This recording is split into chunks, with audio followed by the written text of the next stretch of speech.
Greetings programs, and welcome to what I guess is technically a little tutorial video, because I had a question under a recent video where somebody was asking how I managed to get custom flags on my ships, as you can see here, and I kind of had to figure it out myself. There are some guides around how to do it, and there is a video in particular on YouTube from about 3 years ago where someone explains how to do it, but they use a bit of a different method than I do. And I think the way I figured out how to do it is a bit easier, quite honestly. Now, in terms of modding World of Warships, this is by far one of the easier things to do, and you only need a couple of tools to do it. First off, you need the World of Warships Unpack tool, which you can download from the NA forums.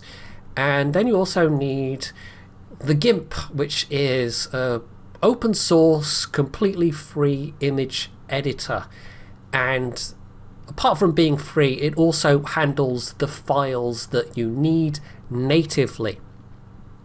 Now, I hadn't actually got round to updating the flag file for my for the most current patch of the game, which is unfortunately something that you need to do with the flags. So I figured I might as well record what I'm doing as I do it. So with the Unpack tool, you need to go to Content, Common, Flags, and then it's this file here, flags.dds. So you basically double click that. It appears in this particular area of the... I don't know why I'm... It's there. You know, you can see the one you've clicked to unpack. You just click Unpack. And well, in this case it's saying new files not found because I've already unpacked it, essentially. So yeah, it's just, I just figured I'd do that again to show the process. It's really simple. So then what will happen is it will have created a folder called Res Unpack, and this actually has the subfolders in the correct kind of number of levels. I know what I mean. It's got all the folders laid out, and that's actually kind of handy when you're just copying into the res mods folder as well. In this case, there's already some things in here because obviously this is a thing I've done previously. Now we have our unpacked flags.dds file, so we're going to open that up. That's associated with the GIMP, so that is just automatically opening. You can do this all with Photoshop and probably other programs as well, but you possibly need plugins to make it work, and also a lot of other programs you have to actually pay for. So this is the current patch flags file, and if I go here and open up this file, which is a GIMP format file, XCF, it is going to open the flags file I've worked on previously, and if we click between the two you can see they are indeed different, and this is why you need to do this for every patch. It's most annoying or tricky or requires the most work to do the first time you do it, but after that it's just a matter of copy pasting and making sure you save things correctly.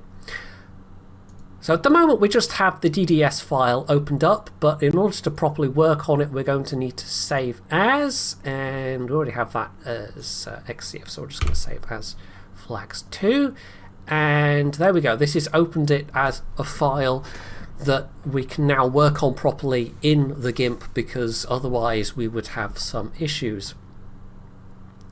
So the very first step is select a flag that you know you actually have. You'll notice this is where all the signals live as well. So you could potentially modify those also, but mostly we're going after the flags.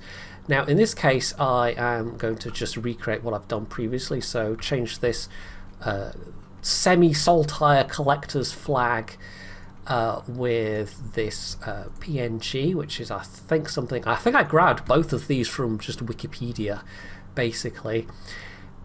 If you're just using an existing flag file, I mean that's obviously the easier way to do it, but you can also obviously create things from scratch as well, but I'll talk about that in a moment. So if you've got an existing file, here I've just got my PNG that I've opened up. Here now I have got my flags2, so this is my unmodified one, and we're just going to paste that in there, and oh well, that's huge. that's not the right size at all. Well, obviously we need to resize this and get it into the correct proportion. So by default, you've got this tool which just moves everything around. You want to select this tool here, the scale tool, and that still lets you move things around, but you have to grab that center box right there. By default, also, it will scale things in proportion, so it will keep the image ratio. That doesn't quite fit, and this is why copy pasting is like if you're doing it this way, you're going to end up with a bit of distortion, which for something like the Saltire flag doesn't really matter that much. But if you're making your own flag with a symbol on it, I mean, let's say I wanted to put the Jedi Order symbol and I was doing it this way, it would end up looking kind of squashed, because what I have to do in order to get this more or less right, and I'm just doing this very roughly, is I hold down the shift key and then pull this bottom box, and hey presto. Now what I then would have to do is make sure that this is I think anchor layer, is that the one I want? No, that's not the one I want. What have I done there? I've forgotten. Wait, do I need to, oh wait, I think I need to there we go, select to new layer. There we go. Yeah, I'd forgotten that step. Okay, you have to do that first, and then you can do all the rest of it, because at that point, I'm more used to using Photoshop. Like, I've only used GIMP for this. So there we go. So that is now properly pasted as a layer in the image, whereas before it was I don't know, a floating layer. However, that's different, so it's not quite properly there. But yeah, so we've done that. That is now a layer that potentially we can do our next step with. So what we're going to do is we're going to save, and well, if we exported this as a DDS right now, as this is a separate layer, separate from the main layer with all the other flags are, what would happen is you would basically get out what you put in. You wouldn't have this pasted layer show up. It would essentially vanish, and it would just look as it had previously.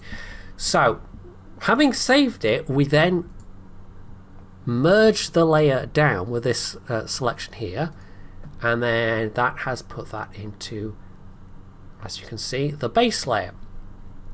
Now you might notice over here you've got these things called MIP maps, and these are basically the scaled down versions, because what Warships does is, instead of having the full resolution version visible at all distances, and this is a common thing in video games generally, and when they talk about level of detail LODs, this is essentially what this is. It instead, at further away distances, displays the smaller version of the thing. So if we have, say, the Saltire on this level but not on this level, well, further away the flag is going to revert back to looking how it looked previously. And you might be thinking, oh, I have to copy paste for all of these.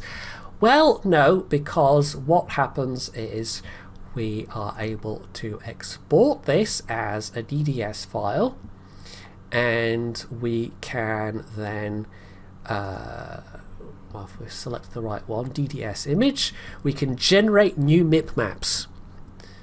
And notice I'm doing this all after the point where I have saved it. This is currently unsaved, as you can see by the little asterisk, and you don't want to save at this point, because you will have to, if you wanted to make any changes in future to move things around, well, you have to go through this step all over again. Of, you know, resizing and making sure everything's scaled properly. So anyway, we'd export as we actually want to, oh no, that's fine, flags to DDS. I'm not going to overwrite my flags DDS file, so we're exporting. Most crucially, we go use generate MIP maps rather. Everything else is, I think, fine. I don't think you have to do anything else there, and that has then saved our new flags to DDS file. And if I open this up in GIMP, It's now importing the DDS file, and as you can see, hey presto, that's working. If I was to put this in the res mods folder right now, it would correctly do what I want it to do. So that's how you do that with putting in a new image. If you're in the position I'm in, where you are working with where are we? We'll make sure I've got the right images. Yeah, that's flags SCF2, so we discard that. That is flags SCF, so we want to open up flags DDS and import that. So we've got our previous version of the file and our current version, which doesn't have the things that we want. Well, this is why you don't save at the point where you have merged these layers, because I can basically copy these layers over into the new file just using Control A, Control A, Control C, just to make sure I've got the correct thing copied, and hey presto, we have these things that I can just basically put in the right place, which is, oh, I have merged those down. Have I merged those down? Oh, those are still on a floating layer. Oh, I see. Yeah, I've missed that step again. Well done, me. So, to new layer, and then we would copy and then paste that, and go to new layer. So now we have our two new layers, and we basically just positioned those over. I can't even where the other one is. It's that.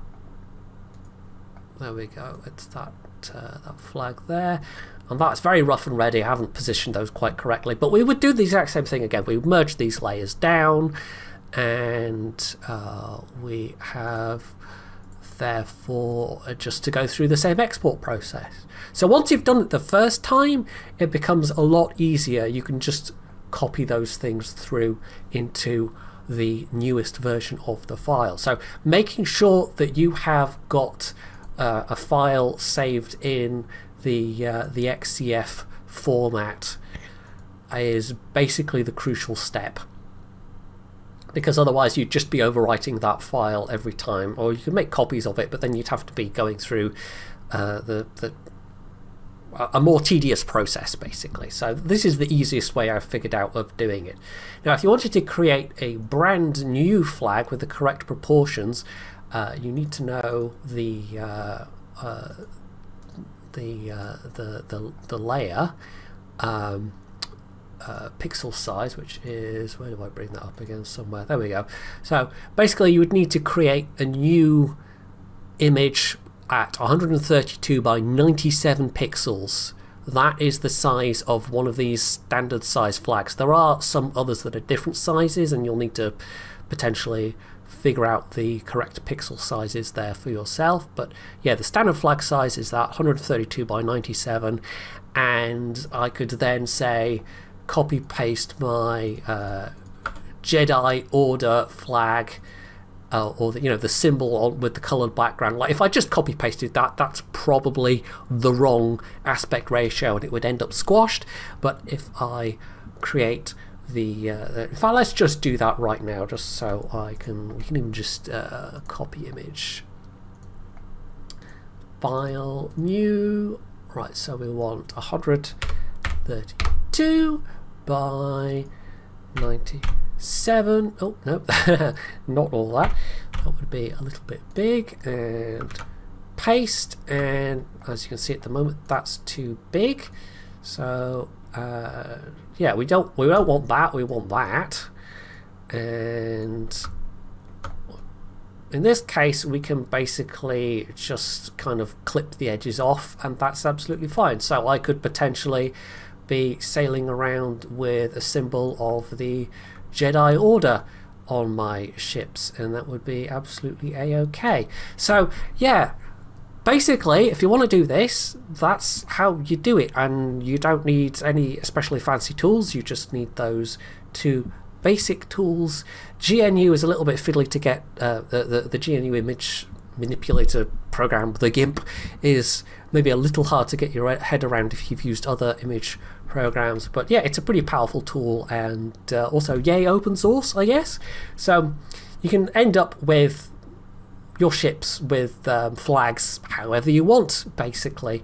The only caveat is, of course, as this is a local mod, only you are going to see these, but you know, you are the target audience of you doing this to your own flags anyway, so yeah.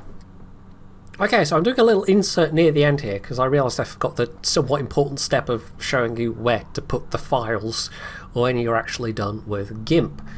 So, essentially, everything is in the right order for you in terms of the folder tree in the res unpack folder. So you can just essentially copy the whole thing and then take it to your res mods folder, which is now hiding in the bin folder, and we just copy paste there. And if you want to be neat and tidy, you can also just get rid of the various things that you don't need, because it is only the flags DDS file that needs to be in there. Once you've done that, as you can see, you will have the flags that you want.